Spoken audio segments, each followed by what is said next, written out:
Everything you need to know about senior footballers, whether you're going back into Australian rules football, playing at your local club, haven't played for a number of years, or you're a senior footballer and you're looking to extend your career perhaps another year or two. So these tips will be all about senior footballers getting back into playing footy and staying on the park. Obviously, it's a brutal game, it's a chaotic game. So hopefully these tips just help mitigate the risk of injury, but also allow you to have a couple more games under your belt and enjoy the great game which it is. Obviously, it's AFL Grand Final this week. I've got a couple of announcements as well. We're going to adjust our schedule for our academy, so I'll be creating more academy content, which is a membership. We have one for footballers, one for coaches. So super excited about that. I'll announce those updates shortly on this live show. G'day Dexter, and g'day to everyone that's tuned in live. Revere, who's going to win the grand final? I think Collingwood, the home team, is going to win the grand final this year. It's hard for travelling state teams to get up, but I'd love to hear you guys who you think's going to be the winner for grand final. I'll post us on our story shortly on who you think will win, perhaps 24 hours before the game. So it's Thursday today. I'll post on our Instagram on Friday, 24 hours, and see what does everyone think. But yeah, I think Collingwood's going to win. They've obviously been the best team for the year, and the fact that they've got that home advantage with the big crowd. However, there's some things going in favour for Brisbane. I heard the last 6 games, Brisbane, Collingwood, Brisbane won all of them. None of those 6 have been at MCG though. And it's going to be hot in Melbourne as well this week, which will favour the Lions, you'd think. 26, 28 degrees. So there's a couple of things going the Brisbane Lions' way, but yeah, I think Collingwood is my tip. But before we get into senior strength and conditioning for community footballers, a couple of things around the changes that I'm making at Prepare Like a Pro. So rather than having a weekly update going forward, I'm going to have a monthly update on our podcast. I'm then going to have a monthly Get Better Plan presentation for our Academy members. There's also going to be a monthly short course.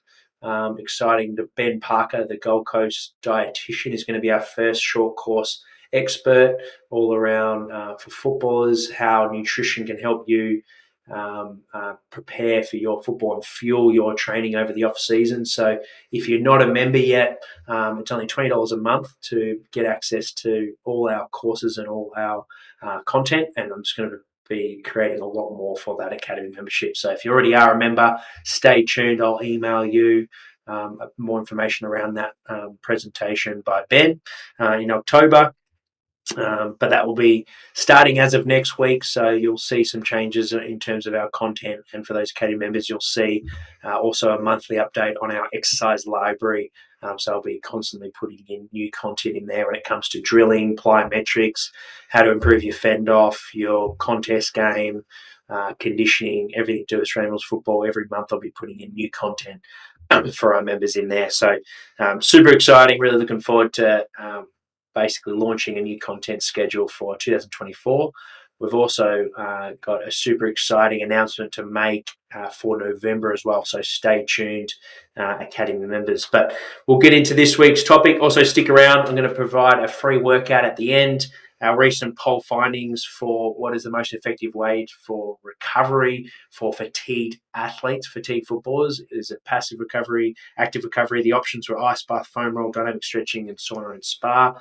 So stay tuned to see the findings there. And of course, I'll announce the upcoming guests. But I've got 6 key areas that I've broken down for senior footballers to either prolong their career by a couple of seasons, or if you haven't played the game for 5 years, and you're keen after watching the grand final this week to get back into football shape this off season and play at your local club, then this video is for you. So these 6 tips, I've broken them down into firstly, timing your run. So particularly if you haven't played for a while, typically you're not going to be used to the change of direction demands, the jumping demands, and of course the contest.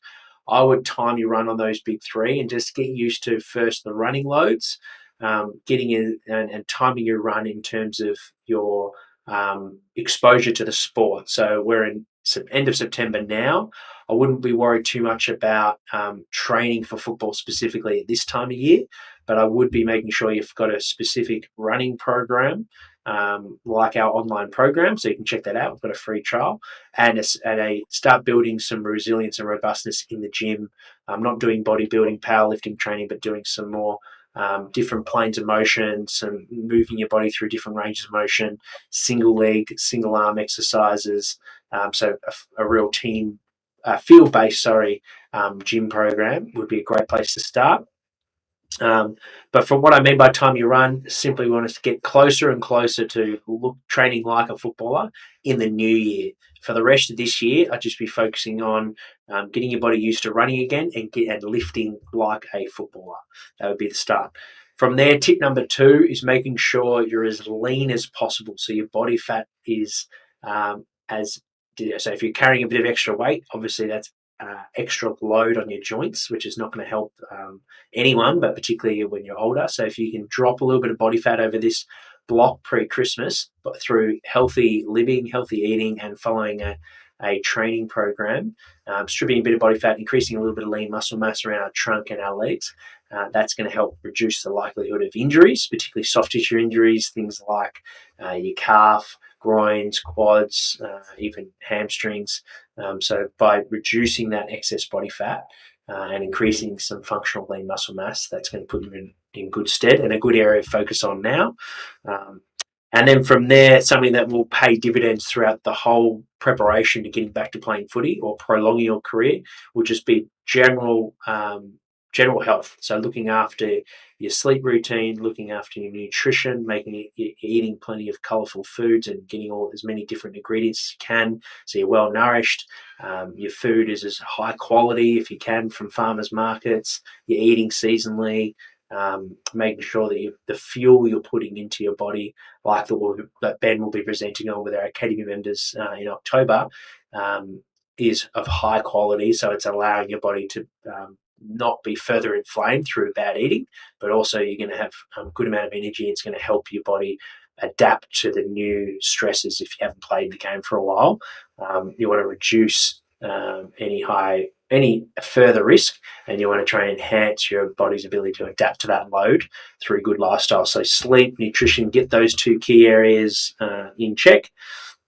Some form of restorative movement like clinical Pilates or Iyengar yoga, something that's low load on the body, but it's movement based. You're improving your stability, your balance, your range of motion, and it's really joint friendly. It would be a great thing to start in the off season and continue throughout the whole preseason season. It's something that you'll notice as athletes get older. The pro athletes, that is, they gravitate towards those 2 modalities quite naturally, as it feels intuitively good for their bodies, but also it's not going to take away from your training. It's not high fatigue in nature, as long as you're not doing things like Bikram yoga, of course, and the fitness-based Pilates. It's got to be the slow, controlled tempo stuff.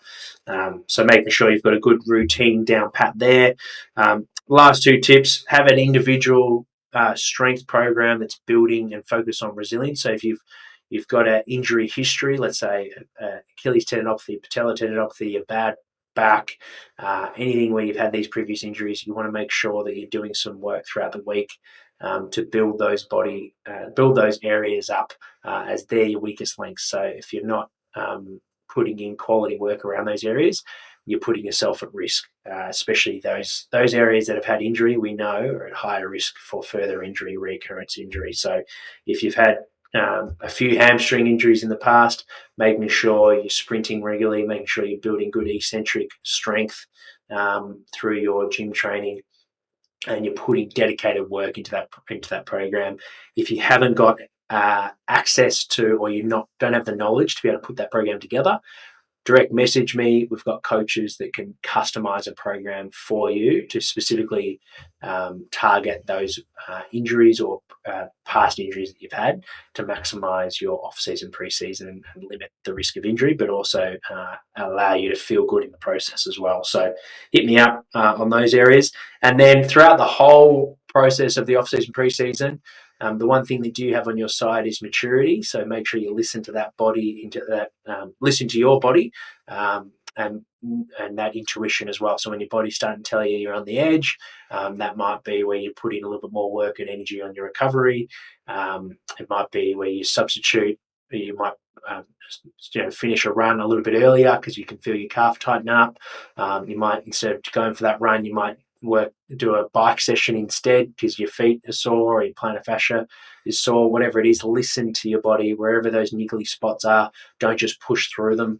I think that's critical. The body generally starts to tell us some signs before it becomes an overload issue, things like shin splints, plantar fasciitis, any of that tendinopathy. So make sure you listen to it from the early signs, put a good program in place, and make sure that you also are smart throughout the processing, that you respect those signs and not just rigid in following the plan that's in place, but actually adjusting and adaptable in the moment. I think that's really, really important. Probably the most important tip out of all of those. So that's my 6 tips for senior footballers.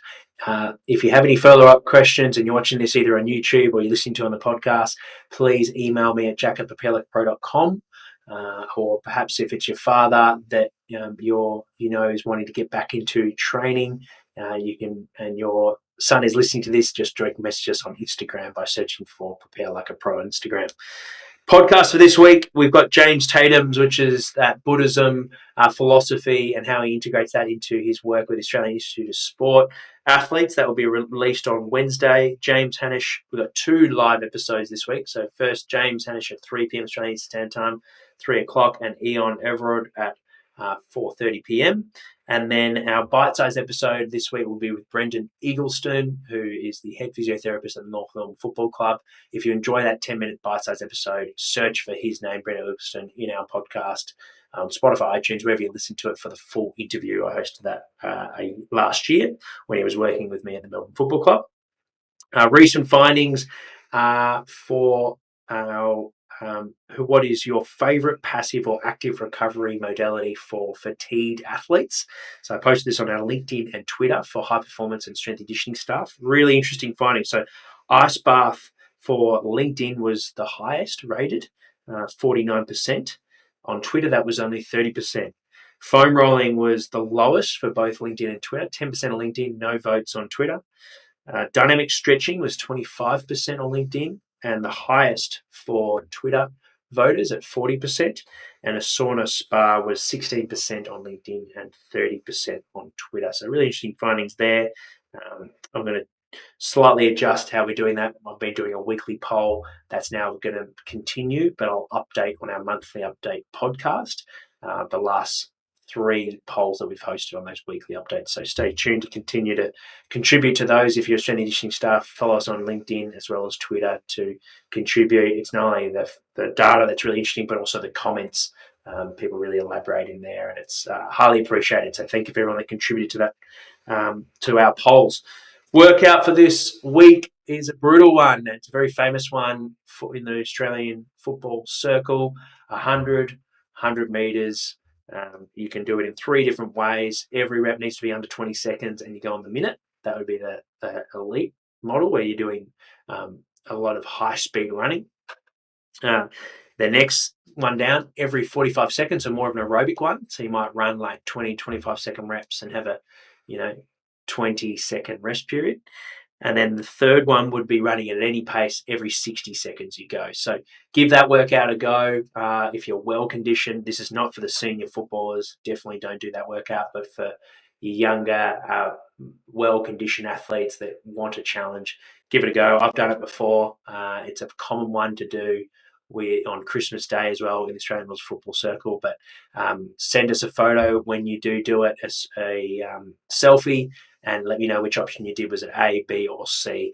I would love to hear from you guys. Thank you for tuning in for this week. Quick Instagram. Yo, recovering from the flu. I need to build fitness back up. Any tips? Yes, Aiden, I would start. Our off-season program actually starts next week. So join our free link via the link in our bio, Instagram bio. And it's building everyone up. So it's only 2 runs next week and 2 total body sessions if you join our athlete development program. So click that, check it out. It's a great way over the next couple of weeks to build your body back up, whether because you're sick or because you've just recently played in the grand final, you haven't done anything for the last week or two. So check that out. You can cancel it at any time. It doesn't need a charge. If you're loving the program and you want to do your off season with us, we have 3 different weights program I design every week. A gainers one for those that want to put on body mass and do a bit more gym volume, a strength and power for those who improve their athleticism, and a junior athlete development program, those new to the weight room. And then I break up the conditioning, which everyone gets the conditioning as well, in 2 sections, more endurance, aerobic endurance program, and more repeat speed program. So for example, someone might choose to go into the gainers for the weights, and then they might want to focus on repeat speed. So you get everything you need. 2 weeks for free. If you want to continue, it's $19 a month. So great value, as well as you get our Academy membership for free as well. Thank you for everyone that's tuned in. I'll see you next week.